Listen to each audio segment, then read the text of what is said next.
Désirez améliorer la qualité de votre vie, puis je vous en félicite sincèrement. C'est très louable d'agir ainsi. Peut-être est-ce que vous désirez perdre du poids, manger plus santé, faire de l'exercice de façon plus régulière et avoir plus d'énergie. Peut-être désirez-vous arrêter de fumer, augmenter vos revenus, avoir plus de temps libre, vous acheter une maison, un chalet, un bateau, une belle voiture, ou tout simplement, si vous êtes célibataire, rencontrer la femme ou l'homme de vos rêves. Vous désirez prendre des cours de chant ou de piano, apprendre une deuxième ou une troisième langue, ou assister à plus de concerts ou de spectacles d'humour. Vous aimeriez faire un voyage sur un bateau de croisière, aller en Espagne, en Grèce, en Italie ou en Nouvelle-Zélande. Vous rêvez d'envoyer vos enfants dans les meilleures écoles.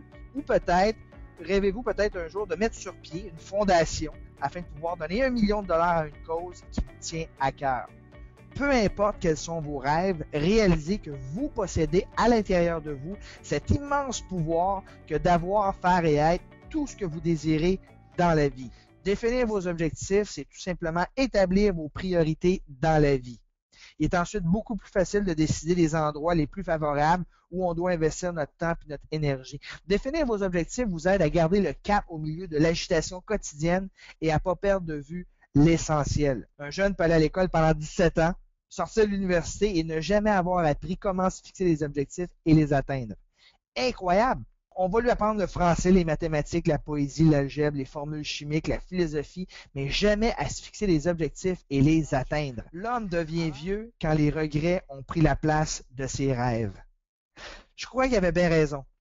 On devient vieux seulement lorsqu'on cesse d'avoir des rêves.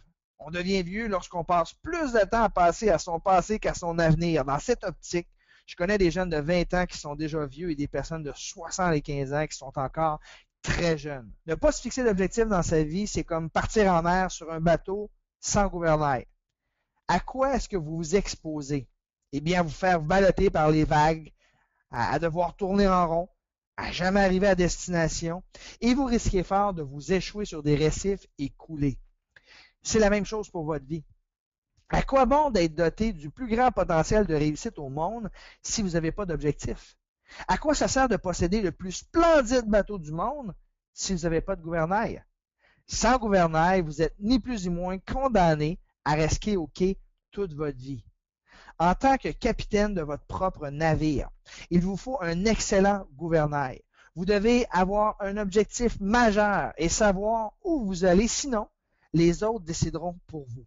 Et leurs décisions ne vous plairont pas nécessairement. D'ailleurs, dans la vie, on dit qu'il y a ceux qui ont des projets et ceux qui sont l'objet du projet des autres. Avoir des buts dans la vie contribue largement à faire de nous une toute autre personne.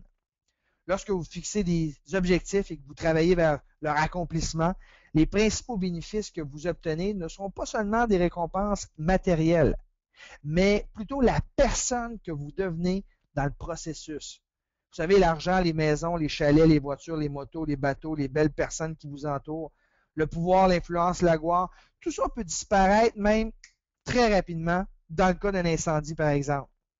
Mais ce qui ne pourra jamais disparaître, par contre, c'est la personne que vous êtes devenu dans le processus de réalisation de vos objectifs. Pour atteindre un grand but, vous devez absolument devenir une grande personne.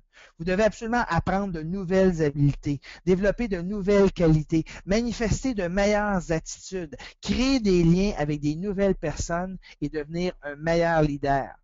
En résumé, vous allez devoir grandir et cette croissance vous habitera pour le reste de votre vie. Voilà pourquoi vous devez vous fixer des buts dans la vie. Voici selon moi les 7 aspects clés de votre vie pour lesquels vous devriez vous fixer des objectifs à court, moyen et long terme afin de jouir d'une belle vie équilibrée. Je vais ici vous suggérer quelques suggestions afin de vous aider à visualiser et à identifier ce que vous aimeriez être, avoir et faire dans votre vie. D'abord, l'aspect professionnel et financier. Il s'agit bien souvent du domaine le plus important dans notre vie parce que le niveau de vie qu'on assure à notre famille, à nous-mêmes, le respect qu'on obtient des autres, de nos amis, nos associés, dépend en grande partie de notre succès dans le domaine professionnel et financier. Aimez-vous ce que vous faites présentement comme travail? Sinon, qu'aimeriez-vous faire comme travail dans 1 an, 3 ans ou 5 ans d'ici?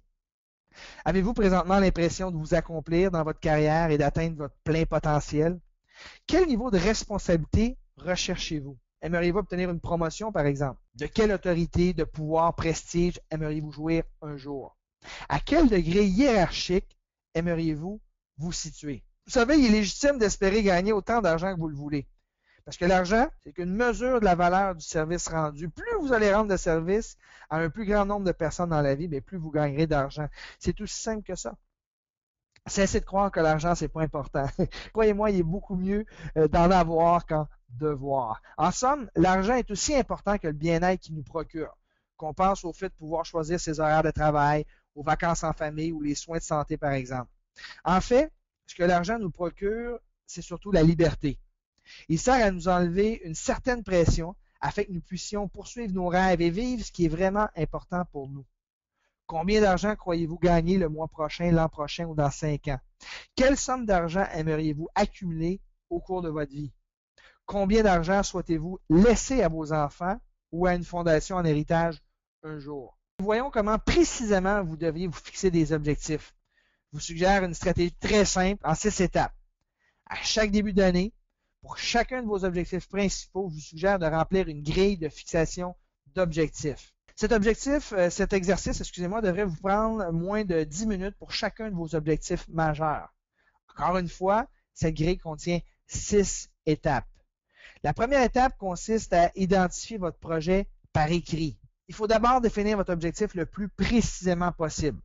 Les rêves qui ne sont pas écrits ne sont que des souhaits. Quand ils sont écrits, ils deviennent des projets. On dit également que les objectifs qui s'écrivent se réalisent. Chaque fois que vous fixez un objectif, rappelez-vous de l'acronyme SMART. SMART, c'est un mot anglais qui veut dire intelligent. Il s'agit d'ailleurs du principe de base à respecter pour se fixer des objectifs. Donc, quand vous écrivez vos objectifs, assurez-vous qu'ils soient SMART. Le S, c'est pour spécifique. Vos objectifs doivent être le plus précis possible. Écrivez pas comme objectif, par exemple, je vais être plus heureux. Trop vague. Écrivez plutôt, je veux passer 15 minutes par jour seul à seul avec chacun de mes enfants sans interruption et jouer et parler avec eux. Si vous croyez évidemment que cette activité va vous aider à rehausser justement votre bonheur. Voici en terminant 11 idées actions qui vous permettront de réaliser plus rapidement tous vos objectifs ou débarrasser de certaines mauvaises habitudes que vous pourriez avoir et qui vous empêchent justement d'atteindre vos buts. La première idée ici consiste à vous engager publiquement en partageant vos objectifs avec les autres, mais seulement avec des gens qui ont des objectifs également.